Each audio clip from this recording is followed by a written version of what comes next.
Hi hello வணக்கம். இது உங்கள் சூர்யா வேர்ல்ட் சேனல். இன்றைக்கி நான் உங்களுக்கு ரொம்ப டேஸ்டியான ரொம்ப ஈஸியான மெத்தடில் பீட்ரூட் அல்வா எப்படி செய்கிறது அப்படின்றத பார்க்க போகிறோம். நான் ஒரு பீட்ரூட் எடுத்து வச்சுருக்கேன், அதை சீவி வச்சுருக்கேன் ஃப்ரெண்ட்ஸ்.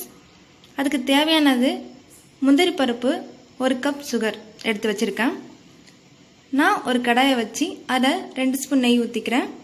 நான் ஆல்ரெடி சீவி வச்சுருந்த பீட்ரூட்டை அதில் போடுறேங்க. நல்லா வதக்கிக்கோங்க.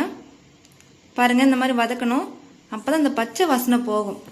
ஸோ நம்ம அந்த மாதிரி வதக்கிட்டே இருக்கணும்.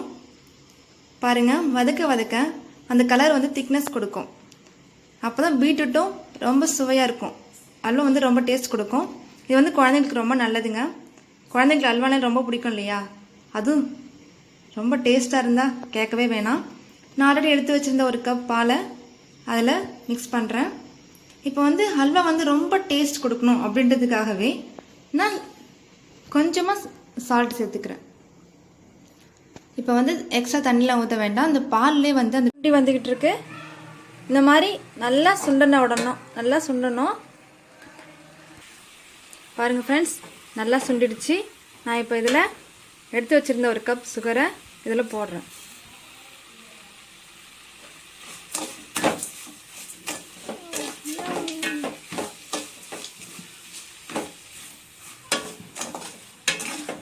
நல்லா வதக்கோங்க. அந்த சுகர் வந்து கரையணும் இல்லையா?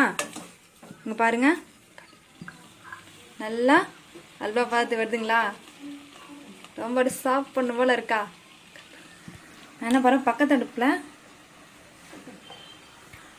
நான் 2 ஸ்பூன் நெய் ஊற்றிக்கிறேன்.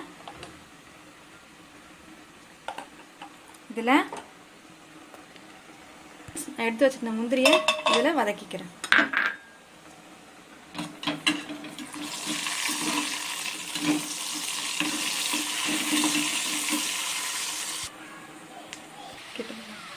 பார்த்தீங்களா, நல்லா சுண்டி வருது.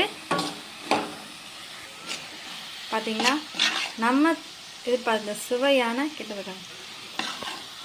சுவையான அல்வா தயார். நல்லா நான் இப்போ இதை பவுலில் வைக்கிறேன். பார்த்தீங்களா ஃப்ரெண்ட்ஸ், நாம் எதிர்பார்த்த அழகான பீட்ரூட் அல்வா ரெடி ஆயிடுச்சு. இந்த வீடியோ உங்களுக்கு பிடிச்சிருந்தா லைக் பண்ணுங்கள், ஷேர் பண்ணுங்கள், சப்ஸ்கிரைப் பண்ணுங்கள், மறக்காமல் பெல் ஐக்கானை ப்ரெஸ் பண்ணுங்கள். Thank you friends.